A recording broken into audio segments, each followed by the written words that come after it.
Kujiheshimu ni msingi wa maisha ya kila mtu. Mtu anayejiheshimu anatambua thamani yake, anafanya maamuzi yenye busara na kuishi kwa maadili. Kujiheshimu haimaanishi ujione bora kuliko watu wengine. Maana halisi ya kujiheshimu ni kujitunza, kujithamini na kuwaheshimu watu wengine. Kila mtu anapaswa kujifunza njia zitakazomsaidia kujenga heshima yake. Njia ya kwanza, usiongee sana. Kuacha kuongea sana ni mojawapo ya njia ya kujiheshimu. Mtu anayependa kuzungumza kupita kiasi anaweza kujikuta anaongea maneno yasiyofaa au kutoa siri ambazo hazikupaswa kujulikana. Wakati mwingine maneno mengi huwa yanasababisha ugomvi na kutokuelewana. Njia ya pili, penda kukaa kimya. Kupenda kukaa kimya sio ishara ya udhaifu, ni dalili ya utulivu na busara. Wakati mwingine ukimya huwa unamsaidia mtu kufikiria vizuri kabla ya kufanya maamuzi na kumwezesha kudhibiti hisia zake, hasa anapokuwa na hasira. Tabia ya ukimya huwa inaonyesha ukomavu wa fikra na uwezo wa kujizuia. Kukaa kimya humjengea mtu heshima kwa sababu watu wanakuwa wanamuona ni mtu mwenye nidhamu na anayejiheshimu na kuheshimu watu wengine. Kimya kinapokuwa na sababu nzuri huwa kinaleta amani na kupunguza migogoro.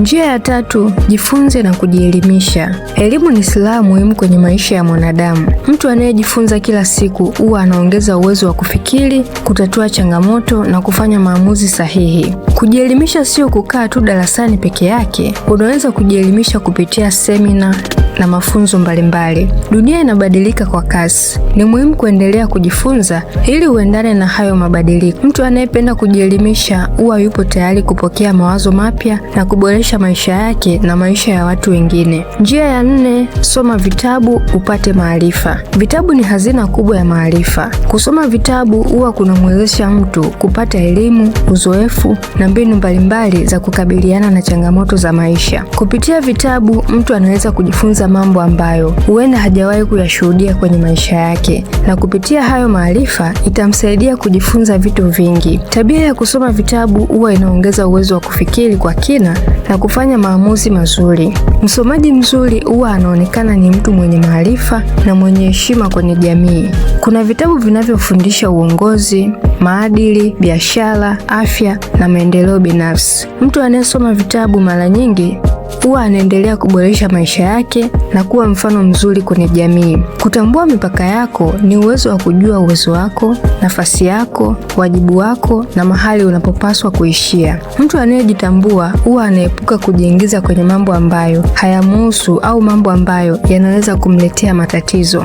Kutambua mipaka itakusaidia kujenga mahusiano yenye afya. Mtu anayeheshimu mipaka yake anaheshimu pia mipaka ya watu wengine na kusimamia misingi yake kwa ujasiri na kuishi maisha yenye heshima na amani. Njia ya sita, vaa mavazi ya heshima na nadhifu. Mavazi ni sehemu ya kwanza ambayo watu wengi wanaiona kabla ya kukufahamu. Kuvaa mavazi safi, nadhifu na yenye heshima huwa inaonyesha mtu anajithamini na anawaheshimu pia watu wengine. Mavazi ya heshima na nadhifu yanaongeza kujiamini. Mtu anapovaa vizuri anakuwa huru kushiriki kwenye shughuli mbalimbali bila kuwa na aibu. Lakini pia mavazi ya heshima na nadhifu huwa yanaacha taswira nzuri kwa watu unaokutana nao. Mavazi yasiyo na heshima yanaweza kuwapa watu mtazamo usio sahihi kuhusu wewe. Kujiheshimu ni jambo muhimu lenye nguvu ya kumfanya mtu afanikiwe kwenye maisha na kujenga mahusiano mazuri na watu wengine.